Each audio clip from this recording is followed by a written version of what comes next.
This podcast is brought to you by the Association for Coaching, an international professional body which is advancing coaching in business and society worldwide.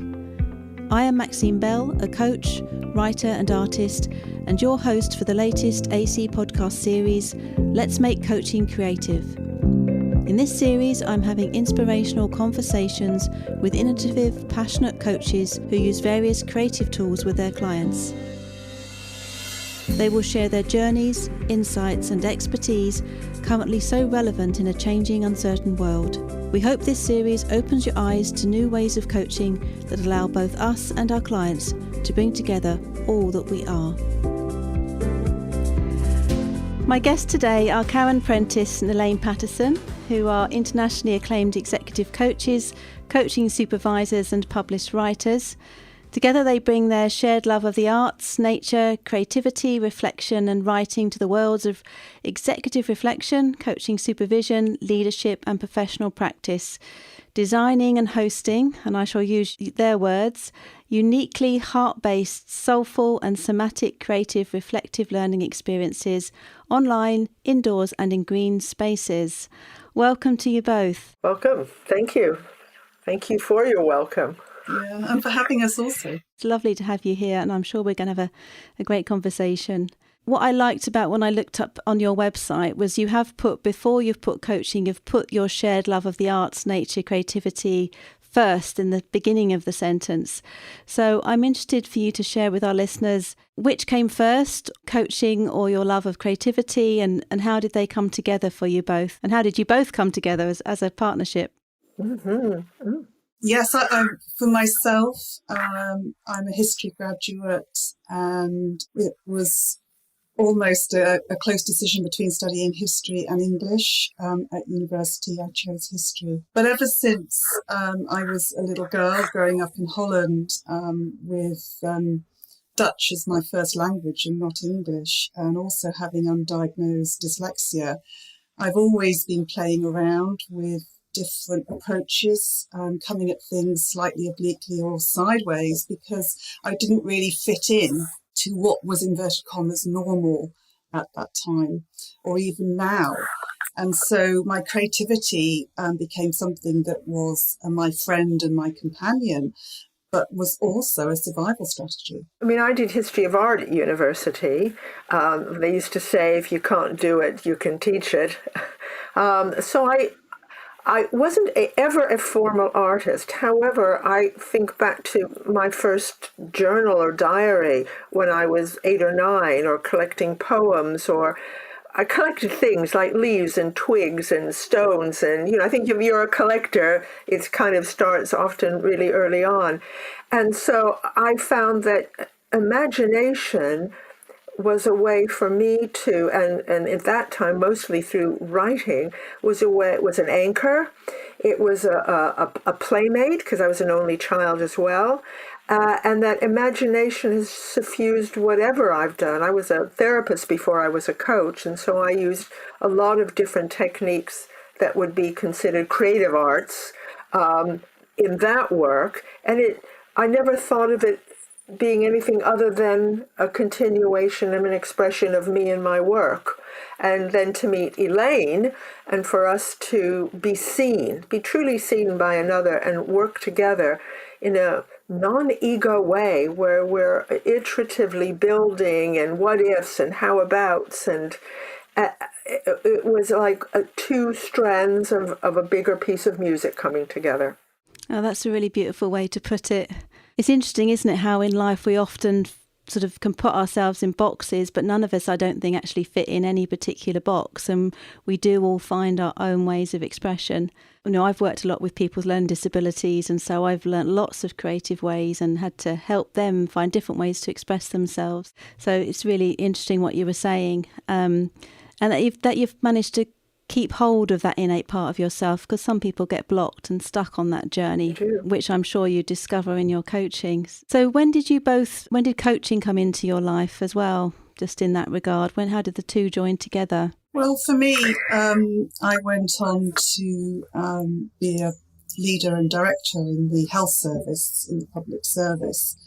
And I was promoted very young and had a huge area, and realised I could go very old and very grey very quickly, or I could do leader as coach, clear my desk and have amazing conversations with amazing people. And so I was doing leader as coach before it was actually written about, before I'd even heard of a coaching book or this field that we are now so deeply immersed in and love so much. And it was only when we came to adopt our daughter, who then had special needs, so again it was going off piste, that I realised I would love to work at the level I was working at and continue with these wonderful creative conversations. And I could train as a coach, I could work safely one-to-one, and I could, like Madonna, I think Madonna's a huge inspiration because she keeps reinventing herself.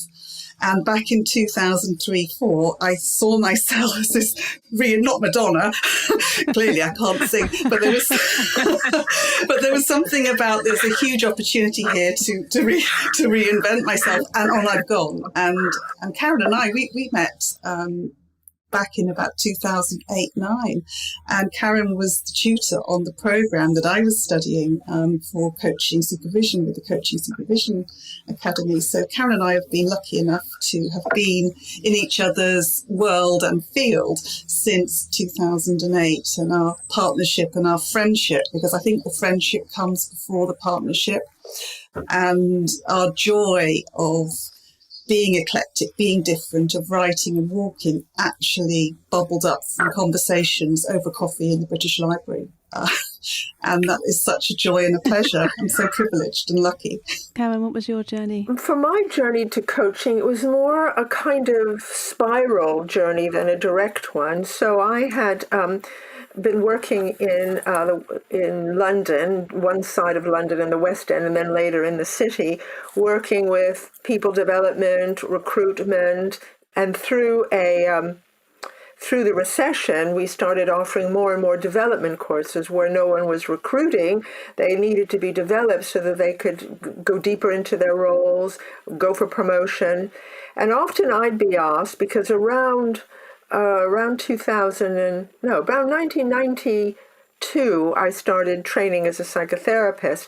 And around the late part of that year, when I'd been practicing for a while, people would say, could you speak to this person? You know, you understand a little bit deeper what might be going on. Could you have a conversation with this person who we're noticing has such and such an issue?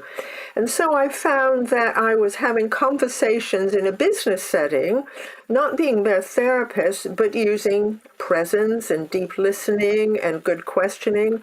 I think one of the things, and maybe some of your listeners will experience this, I've spent a long time mostly listening to people, and I notice when I go to dinner parties, I still don't often talk. I'm still in listening mode most of the time because I've been a listener most of my working life, primarily, rather than, going first into here's me and this is what I do.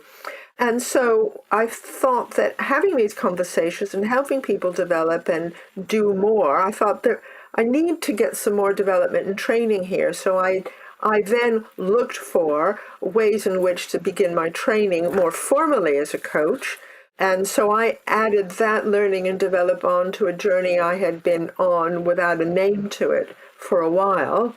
And then, as Elaine said, after I'd done that for about another 8 or 9 years, I thought coaching supervision would be a really good way to invite people into their own learning as a practitioner. And that's where we met and have been together since in terms of our creativity and partnership. Yeah, it sounds lovely. So it sounds almost like, maybe it's a bit of a cliche to say, but kind of a soul sister partnership, in that you had so many common things together that created your work. So would you like to go into more detail about your work, about the methodology behind it and how you work as a coach and a supervisor together? Well, I think we start from a basis that everyone is innately creative, that we're born with it. You've only got to look at small children playing or bringing home a drawing from nursery. A little child never says, "Oh, Mum, look at this. It's not my best work. Little Mary did a far better picture. I'm never going to do it anymore." They just do it. They draw and they play. It's only later on that we start adding these kind of inner editing comments there. So we believe that creativity is how we bring our love into the world too. It's our soul's voice, and that in order to find that again, because you, Maxine, said sometimes people have lost it or can't find it or want it or need someone to say, yeah, go on, it's okay, go on, have a go.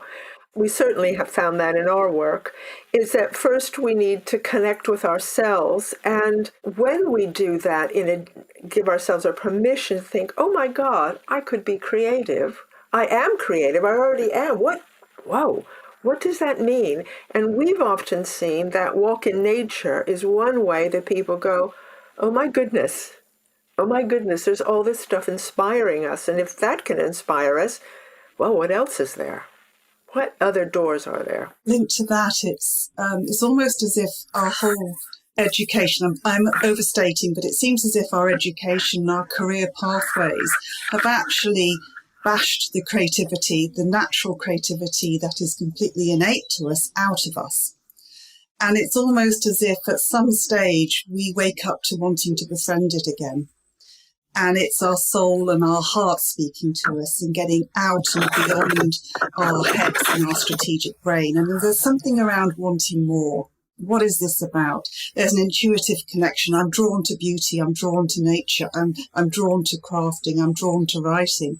So there's this innate, intuitive, instinctual pull, I think, that is actually happening for people who come on our course and our diploma for Tapestry. People are coming and rediscovering and reclaiming and remembering that they're innately creative, but it's already here. And our job as coaches and supervisors and as designers is to get out of the way of what naturally that is there and what naturally wants to flow. And so that's the beauty of it. And what we have found is that it's actually, as adults, we need to give ourselves permission to play and permission to experiment. We need to give ourselves permission to take risks and to not know how anything is going to turn out necessarily. We don't have to have an end point in order just to start and take the first step. And what happens if we actually play? Dancing in puddles, playing with paint. I was out on the patio yesterday covered in paint, unable to take the washing off the line. And it was just, oh, here I am again. And the joy and the way that time flowed and what I managed to create in about half an hour just gave me real joy and was a highlight of my day. It won't be going to the Royal Academy and not being hung up anywhere, but it's just joy.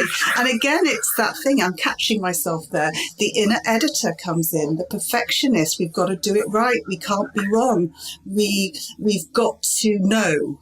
That whole pressure on us to know actually blocks our creativity. So it's about getting friendly with mess and with being muddled and muddlement, as we call it, and getting out of our own way.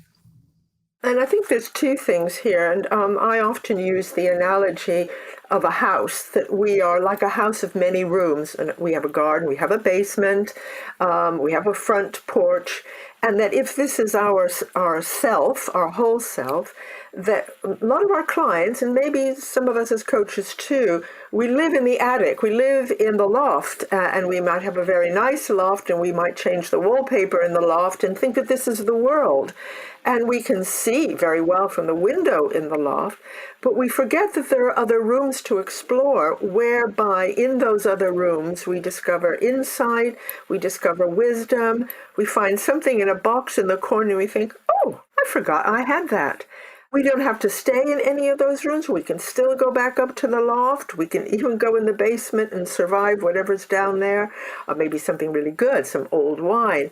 And that in one way, we've certainly found that when coaches allow themselves to try, that the clients love it. And I'll imagine your other speakers, whether it's drawing or painting or collage or music, that when they dared to bring in whatever their chosen methodologies were, that they got an amazing response, because people were just on the edge of going, oh, may I? Can I? And that may be us as practitioners getting into other parts of the rooms of who we are as practitioners. And if we do that a little bit more, then we can invite the client to do that on the basis of two things. One is you don't have to be an artist to be creative. I'll repeat that because it's so important. You don't have to be an artist to be creative. So if we let that go, and you don't have to do it fantastically well yourself to say, want to use the crayons? Or whatever it is. And if they say, and the second thing is, if they say, oh, no thanks, then it's no thanks and you move on. So there's a level of unattachment to an outcome that, they're going to have something that other than that moment may have been meaningful. So we as coaches need to offer, invite, and get out of the way. And that's it. And I think, Maxine, I might have told you this wonderful little snippet of a story, which is I was working with a fairly senior partner in a financial services firm in the city. And in my briefcase, I'd bring along I had cards, I had little objects, I certainly had crayons and paper, crayons rather than colored pencils, and certainly not felt tips, far too adult. And for the first 3 sessions, I'd arrive there and I'd put all my stuff at the end of the table. And for 3 sessions, no, he didn't mention them at all. He didn't even go, what's that? We just, as if it wasn't there. 4th session, I unpack all this stuff, and he leans across the table and he says, are we going to use the crayons or not? I said, let's use the crayons. What shall we draw? And when he began, he did that thing that's so cute with little kids. Really concentrating on the drawing, little tongue sticking outside of his mouth. Well, where does somebody like that ever get to do that unless he's very good at playtime with his own children? Some had children, some didn't, or their kids were all grown up and wish they had. But it's a release, and if it releases, it can resource, even if all he would do is ball it up and throw it in the bin afterwards. Something shifts in the energy field of that person, and maybe that would be enough. It's magic. Yeah, I think it is magic, and making mistakes is a real block for a lot of people, and yet it's absolutely crazy to think that we always make mistakes. And somebody said to me the other day that we need to stop worrying about mistakes and just allow the slow unfolding of truth to happen, which I feel in sessions where you're using creativity is probably exactly what is happening. I don't know if you have any thoughts on that. What is truth? There's a whole philosophical debate around that. But there's something around, there's always, if we create the right preconditions, if we can contract with permission, if we can offer lightly, play with my cards, if we can actually step away and just offer lightly, what would happen if? I'm curious. What would you like to do now? Where are you going? Where is your curiosity going? And then we're really starting to touch what we called on Friday the creativity gap, the sort of fertile void, that space where we just have to let go and where we absolutely don't know where we're going to end up. But what we do know is that we are engaged with the question. And with that question, the seeds of possibility, once we start to pay attention in a different way, with a level of intention around, I'm curious, what's happening here, I'd like something to emerge. We can never really predict, because that's going back to the old-fashioned downloading, I know the problem, I'm going to go from A to Z straight away. This is actually an unfolding, a lifting of the veil. There's the magic and the mystery in here, and that can apply to what we traditionally think of the creative arts, but also in the fields of leadership and professional practice as well. If we just lift the veil up, if we go into the unknown, because nothing ever grows in the light, it always grows in the dark. So we have to live very carefully. We have to be so patient. We can't rush the green shoots of imagination and creativity and the dreams. Dreams are silent and they're shy and they're quiet. So we have to really pay attention at a really different level of listening in order to find different ways forward, different options that we can then, in the cold light of day, look at them and do the normal option appraisal. But as Albert Einstein said, and I'm sure everybody knows of this quote, problems cannot be solved from the consciousness that created them. And therefore, our responsibility as coaches and supervisors is to offer the creativity and the creative approaches which enables us to come at problems in a different way. It is. And in a way, this is also seen if we look at, say, the work of Otto Scharmer and Theory U, which actually, in Elaine's book, Reflect to Create, she takes us through the dance movements that create the U, because before we can go to what just Elaine's just described, and we come back to where we are ourselves, we have to slow down. And we have to let go or suspend our own judgment, often of ourselves. What if this doesn't work? This is our fifth session. What if he doesn't like it? What if she won't do it? What if? To let, to settle. What's that beautiful quote by Lao Tzu? Are you able to stand in the water until your own mud settles and the way becomes clear? And so we have to quieten our own mind, slow it down, because we can't say, okay, you got 10 seconds to come up with an idea here.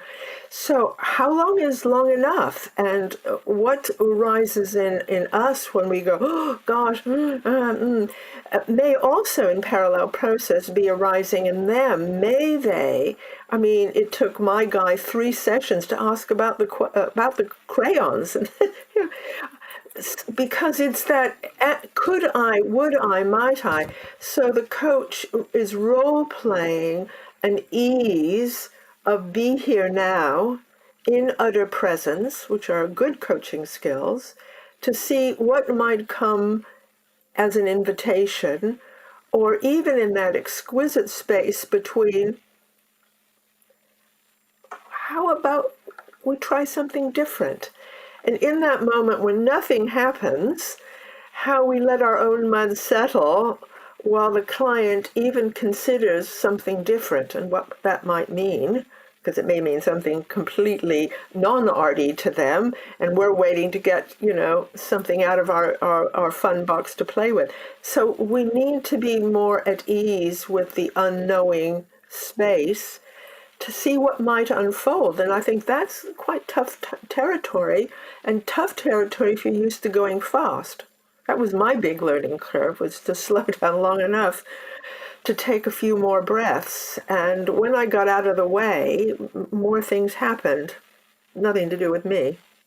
That's so true. I mean, curiosity has become one of my favourite words in the last few years. I decided to change my life quite dramatically, and one of the best gifts I gave myself was not to have the final answer, but just to be curious and experiment, be willing to let things go, be willing to hold on to things that seem valuable, and just work from that space. So there's quite power in that, not having to have that final answer, which is involved in the rushing to a certain extent, that feeling of panic that I must know the answer.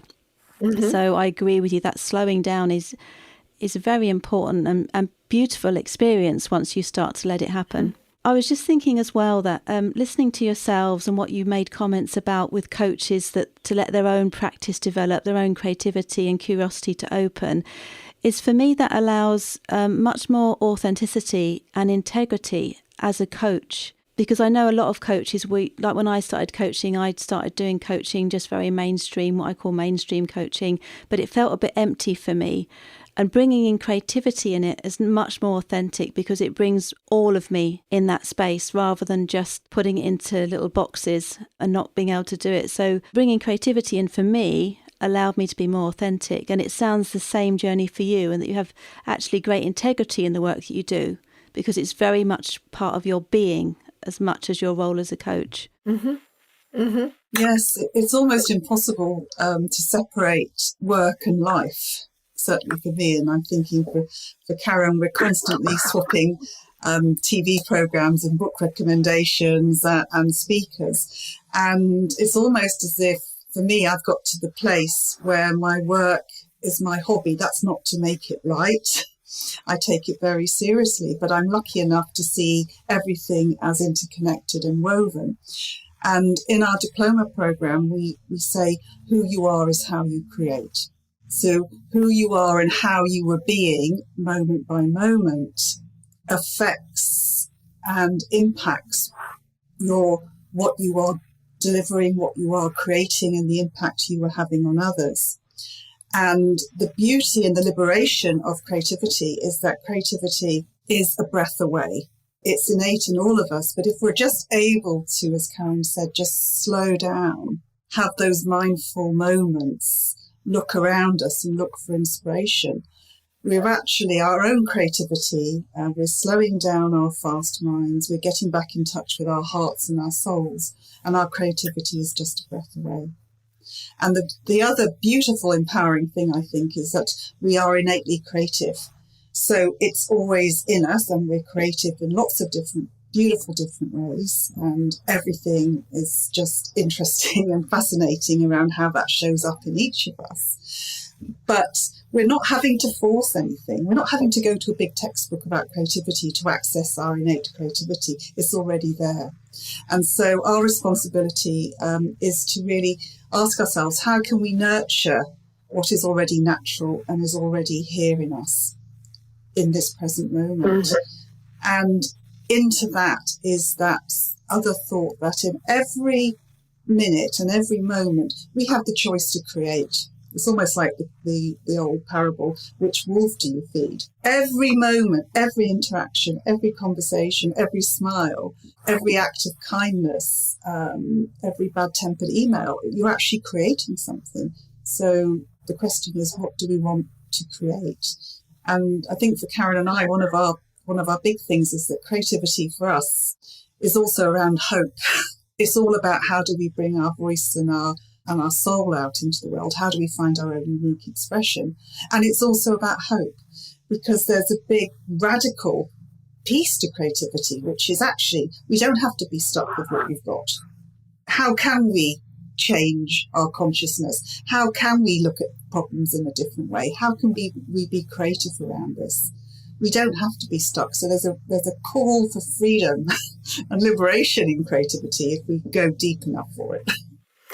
And I think there's also, sometimes we just need to take a deeper breath and breathe in deeply, because certainly thinking as in supervision, our aim is to send our supervisees back out feeling resourced.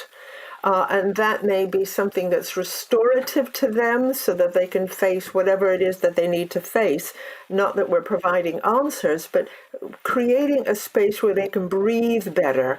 And in the breathing in and out, whether it's when we're walking outside with groups or whether we're doing something with a methodology, a creative-based methodology, if at the end there's more juice and there's more room, more spaciousness inside, then the chances are they're going to do better work or feel better in the work that they do. Not to say that there aren't big questions that can come up, but so many people we see feel squeezed, feels that they've got no room to just spread out. And that's where working outside is one way to help juice up people's practices so that they are more resourced. And the more resourced we are, the more robust we are. And the more robust we are, the more agility comes. So, it's hard to say where one thing starts and another ends, except that this is there but for to reach out for. A pen away. A boot away. A boot away.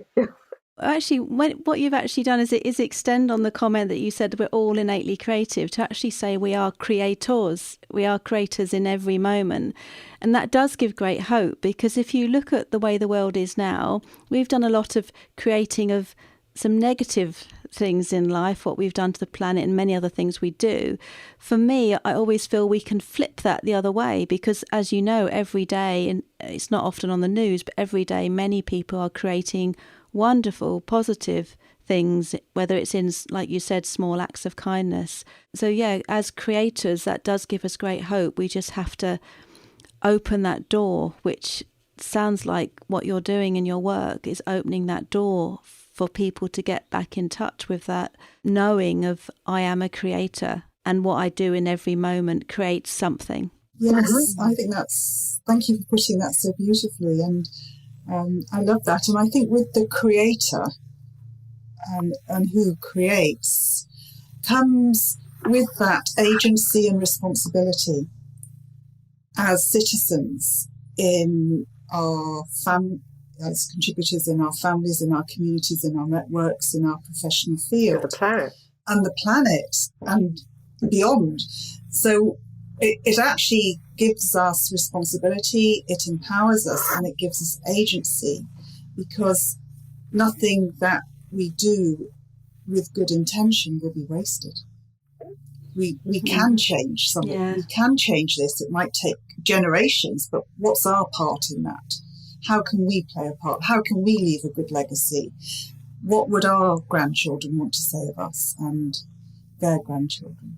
I hope mine will say she was fun to play with. She had great stuff to play with. Such wonderful points to make, though. It is so important to realise that, yes, with that comes self-responsibility, like you said, and accountability. I think that's an area we can all improve on in some way in different parts of our lives. I'm interested in your involvement of nature. Nature for me is part of my very being. I was lucky to be able to roam the countryside as a child, and I can't imagine my life without it and how much it brings, but that's not the case with everyone. So I just wondered, how important is the nature aspect to your work? Well, because I produced a book, I felt that strongly about it and had seen its impact so much on clients, impact on me, but impact on others as well.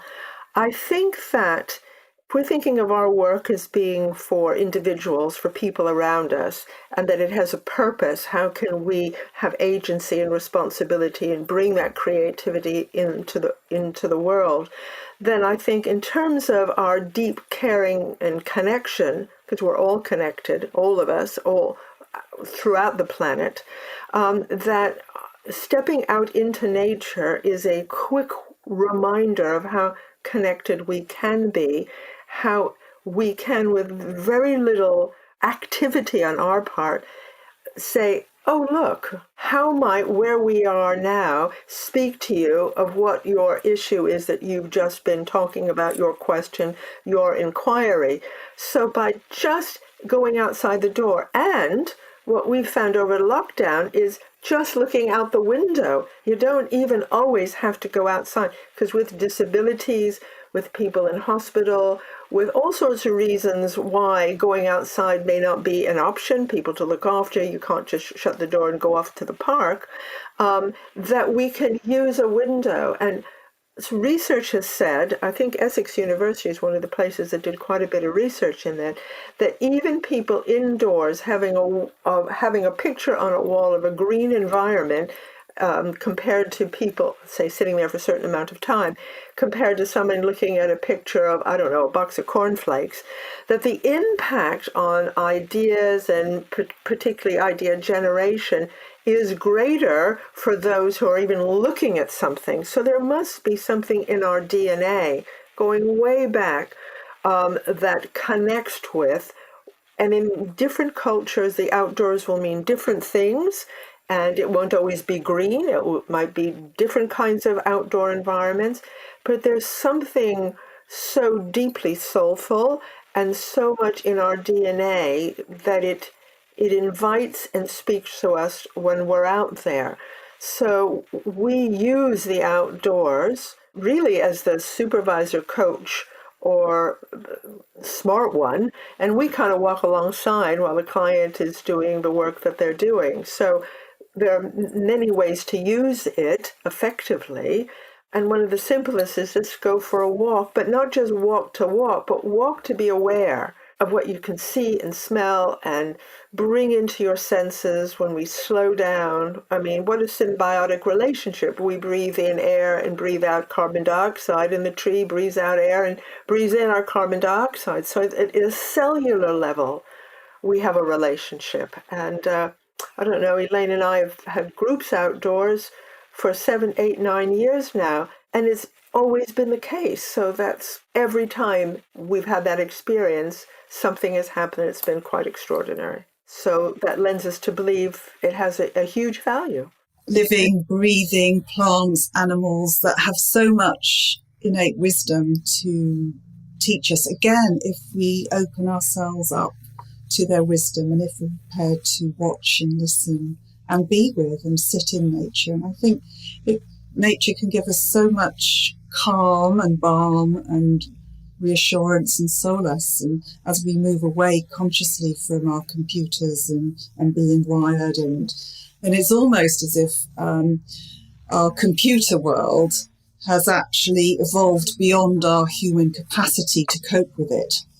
So we're overstretched, we're over-resourced, we become undernourished, and it's almost as if we can go to the well of nature and drink her just by stepping outside of the front door or bringing nature into our offices. There's always plants and flowers on my desk.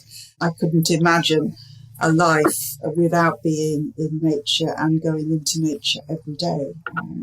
And also there's parts of nature that are hostile, and there are parts that we need to find ways of accommodating, and we need to find ways of looking after her as well as part of our legacy.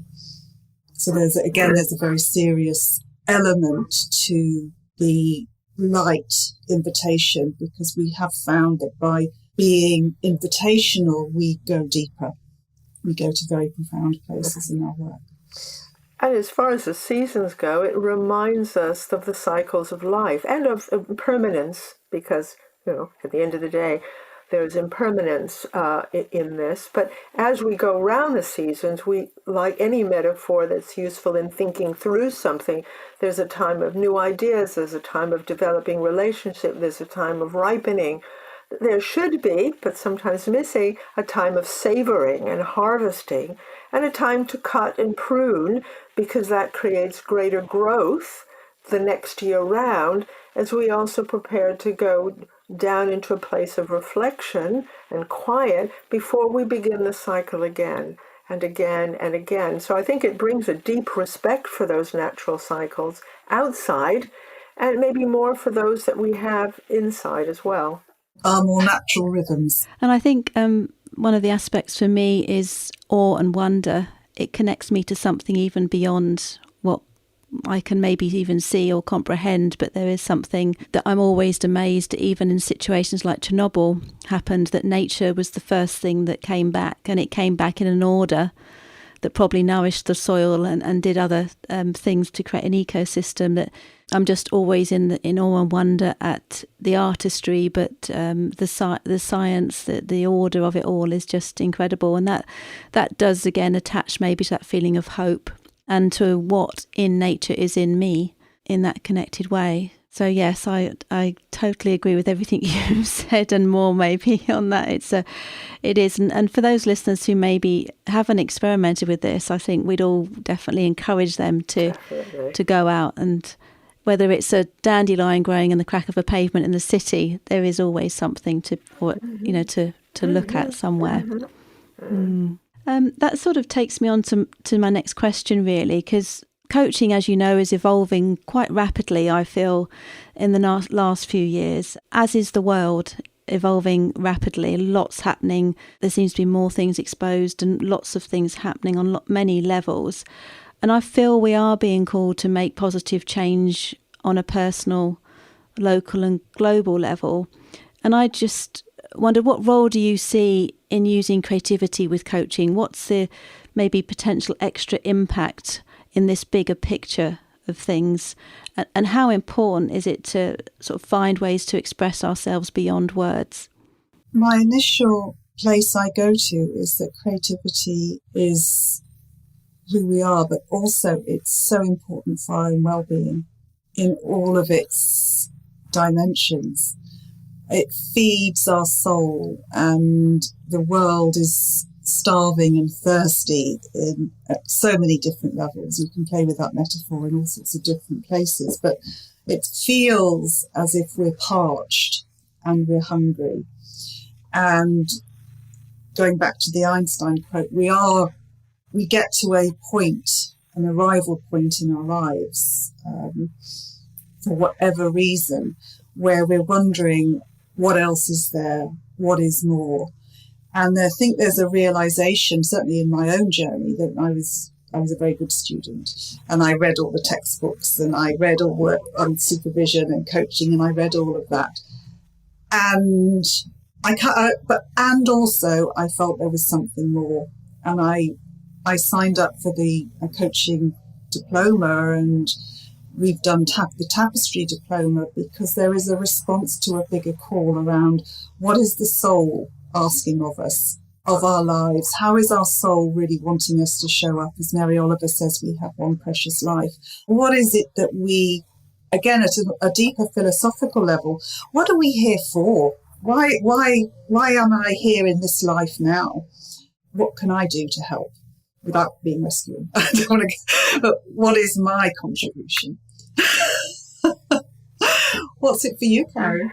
Well, I was just thinking that the whole area of creativity, whether it's making a slightly different choice or a big choice or trying something out, but I think there's something here, and you mentioned about parched, I would say famished as well, for something other than this, I'm going to think my way out of this problem. I guess it goes back to that house, I can try and make everything fit in the loft, but I'm shortchanging what might be elsewhere if I just allow myself to see, and in so doing, those things may help me with a wide range of options that I hadn't otherwise thought of.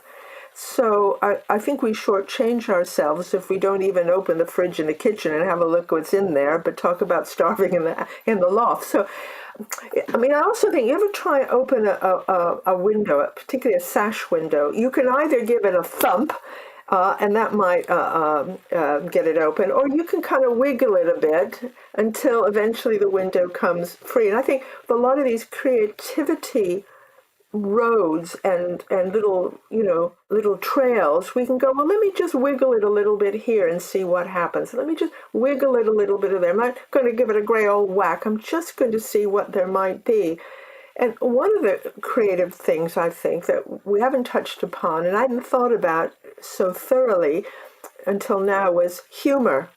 Because being funny is actually an act of creativity. And sometimes there are just moments when things are so difficult or dark, or you can't get the door open or the window open in your loft, that you have to laugh. And when you do, something's released, and you find if you just turned it the other way, it wasn't so hard after all. And what makes me also think of that is comic relief. In the last 2 years, two things: comic relief, and how many millions they raise by being creative and funny. Not always funny. There are also things that are very heartfelt and personal challenges.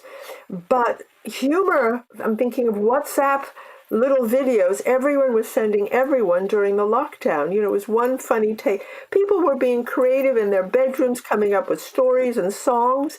And that nourished us in a time when it was very dark and very difficult, when you couldn't see people, you couldn't be with your loved ones. But I know for one, I'm looking on those WhatsApp ones and then sending them on. They were a way of using creativity and humor to stay buoyant. And if we stay buoyant, we're fed a bit more to deal with the difficulties there. So I think that's a net that can hold us, and a lot of the things that we've said inside of there, including just making stick figures. Don't have to be, Claude Monet and create pictures of Giverny. A stick figure will do just nicely on a day when that's all you've got. And it means something in the moment. It refreshes, it feeds a hunger, and maybe we'll be a bit kinder, a bit more cognizant of what's needed, a bit more refreshed, and we can go back into the world. What's not to like? And I loved getting those videos. Thank you, Karyn, during lockdown. But I think that the other beautiful thing about creativity, which is what's not to like, is that we can be creative in one piece, but what we're actually doing is that we're breathing air and life and energy into all different aspects of our life.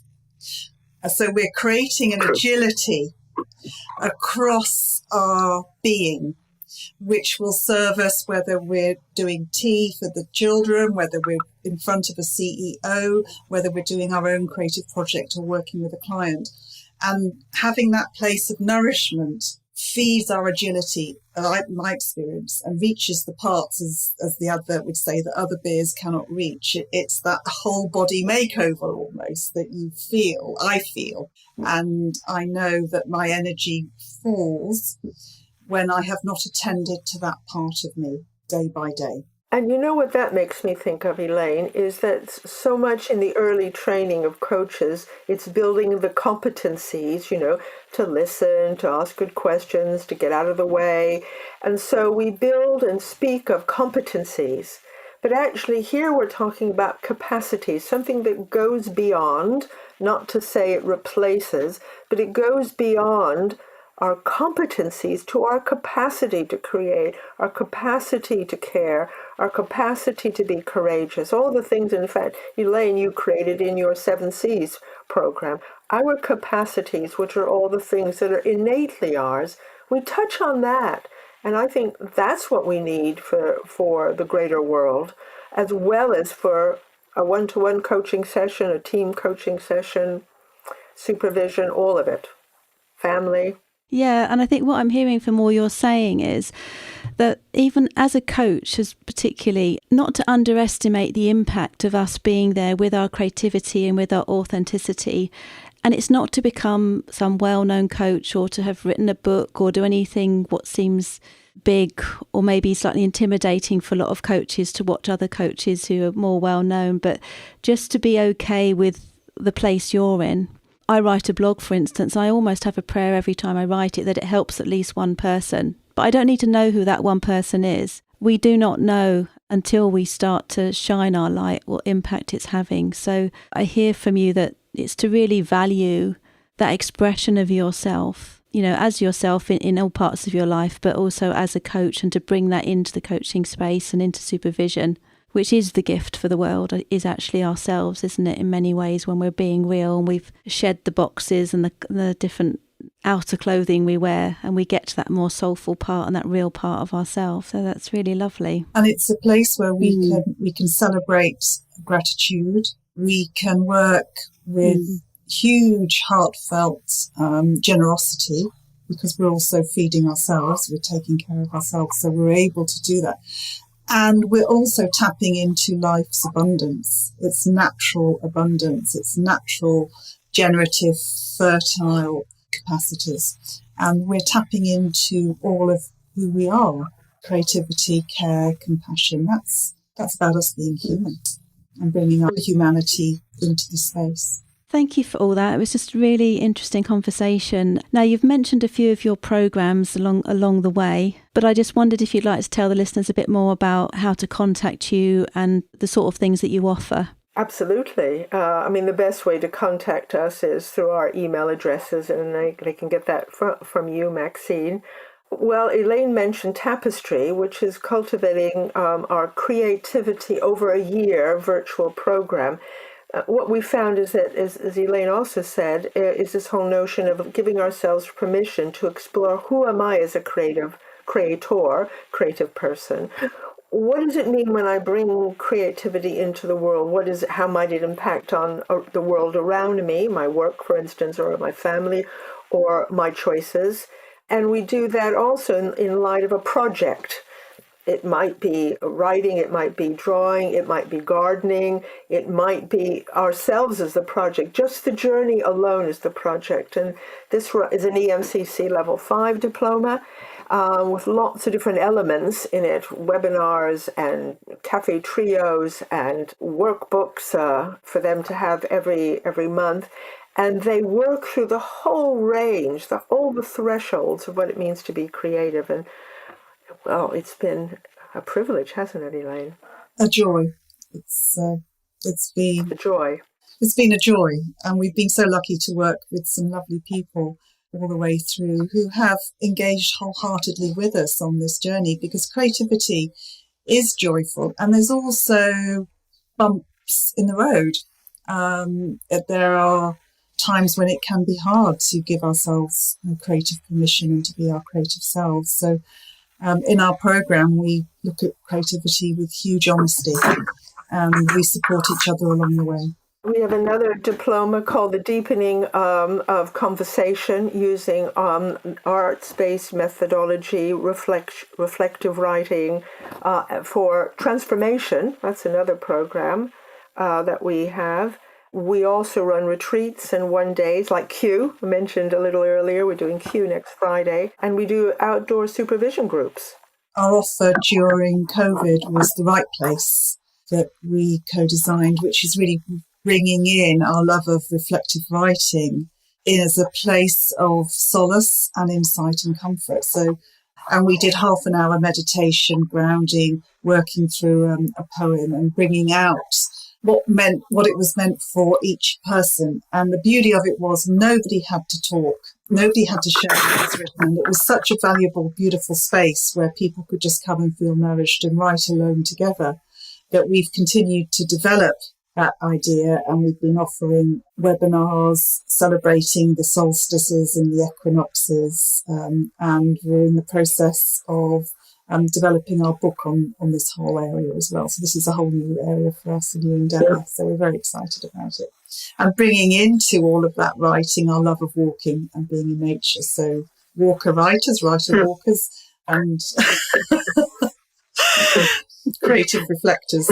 So bringing our work again and giving a different format. So we're following our curiosity and our process. If anybody had said, would we have designed The Right Place even 2 years ago, we would have gone, oh, no. It just bubbled up and emerged and was something that we could do and we're very glad to do. And just for our listeners, we will put links to your website, which is Prentice Patterson Designs, and other links on our Association for Coaching website for those that are interested in contacting you and finding out more, because there is a lot more to find out, as I discovered on your website. And very interesting work, quite different, but I like that about it. And as you said, very soulful, very heart-based work. So she'll send your listeners to those places. It's been a fantastic conversation. I can't thank you enough for this time that you've shared with us. It's given me lots to think about, to take away, and I hope that's the same for our listeners. So thank you so much, Karyn and Elaine.